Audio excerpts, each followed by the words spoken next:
Você já ouviu falar sobre TDAH? Transtorno do déficit de atenção e hiperatividade? Eu imagino que sim. Hoje eu tô aqui para te contar um pouquinho como funciona o TDAH em pacientes adultos. Então, se você tem interesse sobre esse tema, vem comigo. Meu nome é Lia Plutarco, eu sou psicóloga e hoje a gente vai conversar um pouquinho sobre o TDAH nos adultos.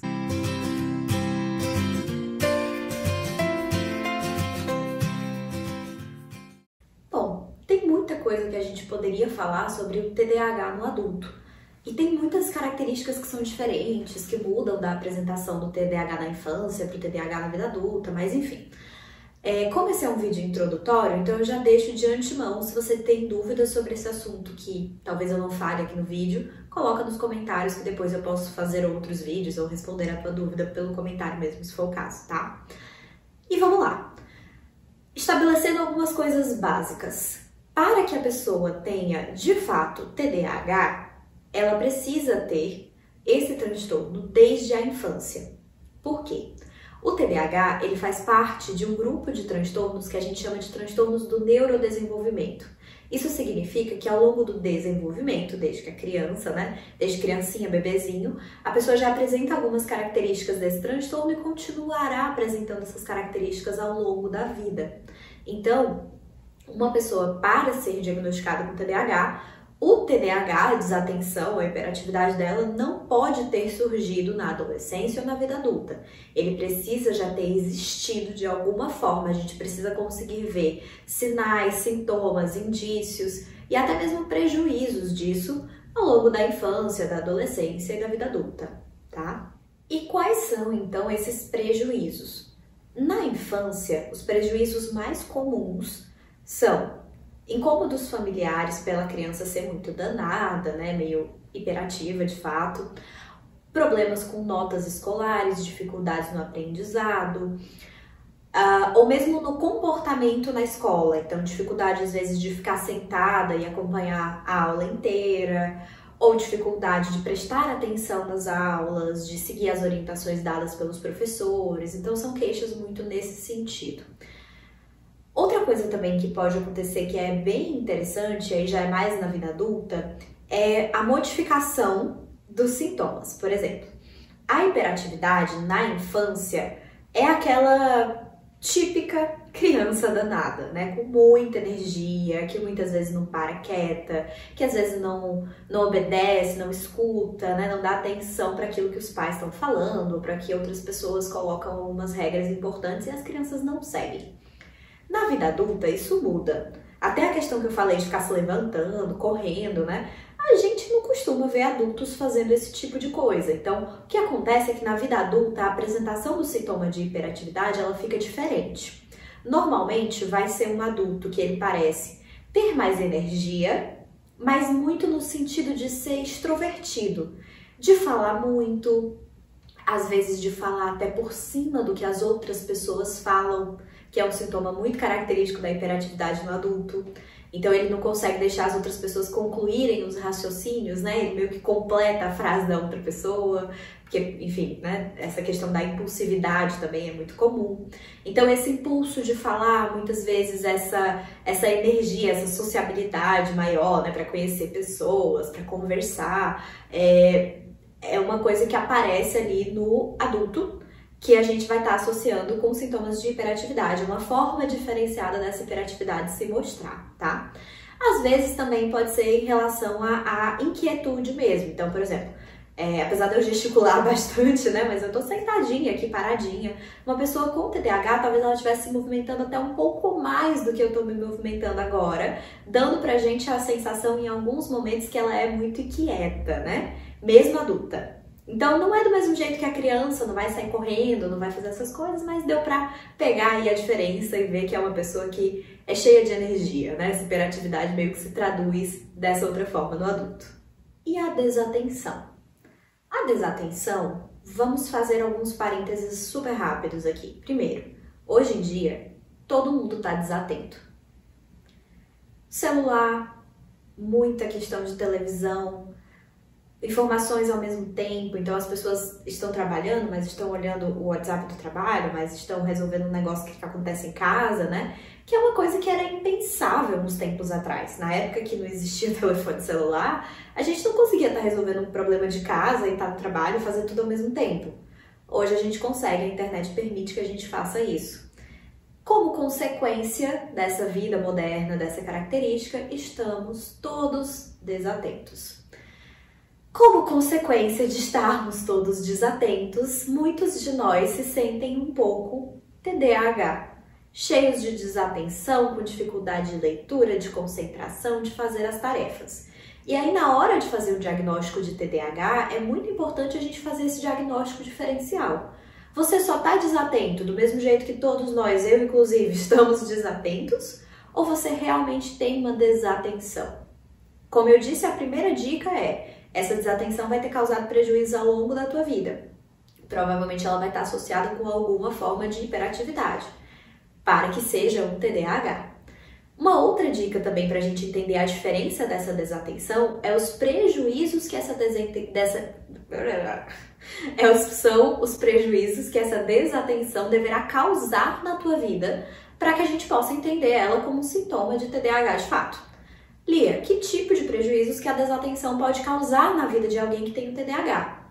Esquecer compromissos importantes, errar datas, errar horários, na hora de se organizar, ter uma dificuldade de organizar as tarefas, de decidir por onde começar, porque por conta do TDAH ser um transtorno neuro, né? Então ele tem uma característica de que alguns processos neuronais mesmo, a gente vai encontrar uma maior dificuldade no TDAH. Dificuldade de quebrar tarefas em tarefas menores. Então imagina, eu tenho, sei lá, eu estou no doutorado, né? Então eu tenho uma tese para escrever. Ninguém senta numa cadeira e escreve uma tese. Você escreve pedacinhos da tese por vez. Então, para a maioria das pessoas, é tranquilo fazer essa quebra. Eu vou fazer esse pedacinho, esse pedacinho, esse pedacinho, no final eu tenho uma tese. Para alguém que tem TDAH, isso é uma tarefa bem mais difícil.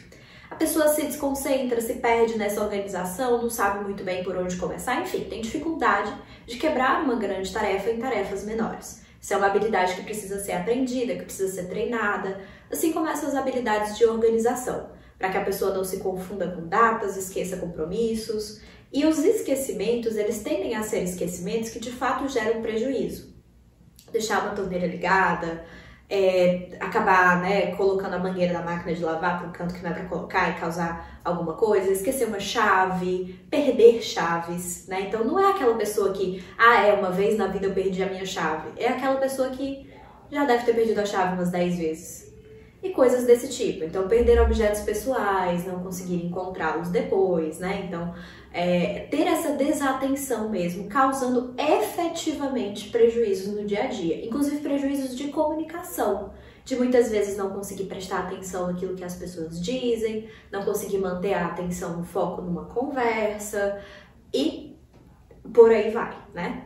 Então, é importante a gente entender, quando a gente fala do TDAH, principalmente no mundo de hoje, em que todos estamos desatentos, eu sempre vou bater nessa tecla, que a gente precisa conseguir avaliar a pessoa de tal forma, né, longitudinal, assim, ao longo de toda a história de vida dela, e a dimensão que esses prejuízos causam, pra gente ver se faz sentido pensar, de fato, no transtorno de déficit de atenção e hiperatividade. Bom, falamos um pouquinho dos dois principais sintomas do transtorno de déficit de atenção e hiperatividade.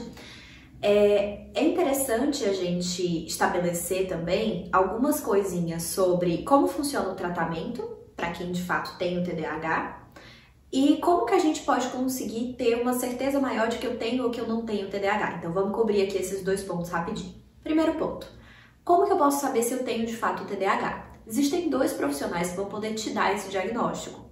Esses profissionais, no caso, se for criança, é até interessante que tenha um terceiro profissional envolvido. Então, vou falar primeiro da criança, que seria o psiquiatra, o psicólogo e um médico de fato, né? Neurologista.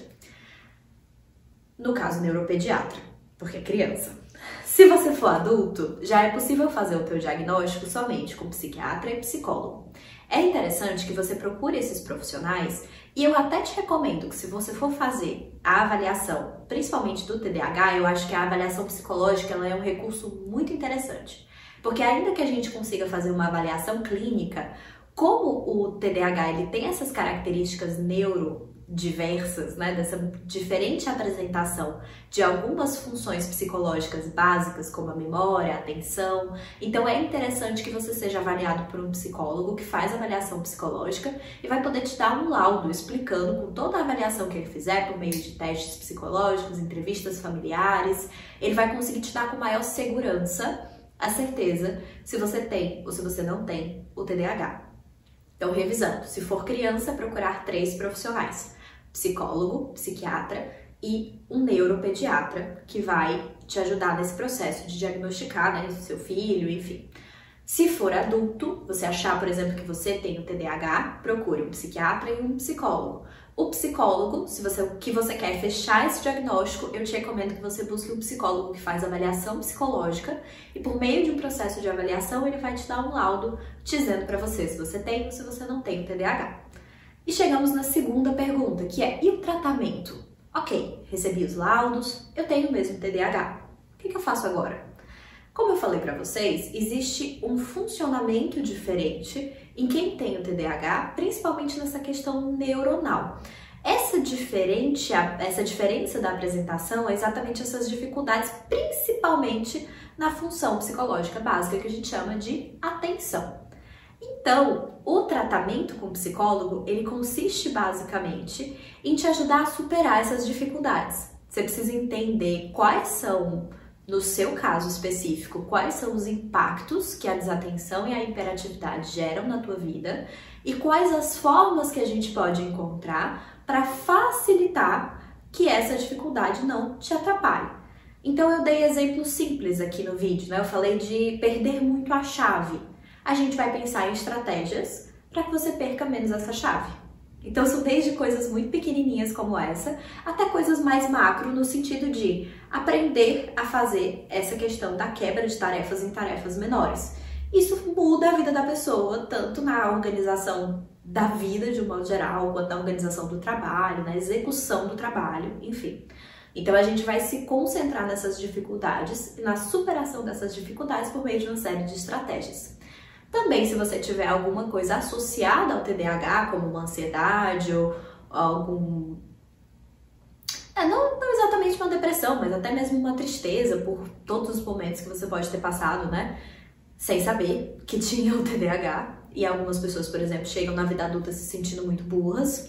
Então a gente vai cuidar dessas crenças também, da forma como você se vê e buscar outras maneiras de talvez transformar a relação que você tem com você mesmo. Dentro da terapia, existem também algumas habilidades que você pode aprender para te ajudar no contato com as outras pessoas e na tua regulação emocional. Aí vai depender de cada caso. Nem todo mundo que tem TDAH vai precisar desses componentes, mas alguns podem se beneficiar disso.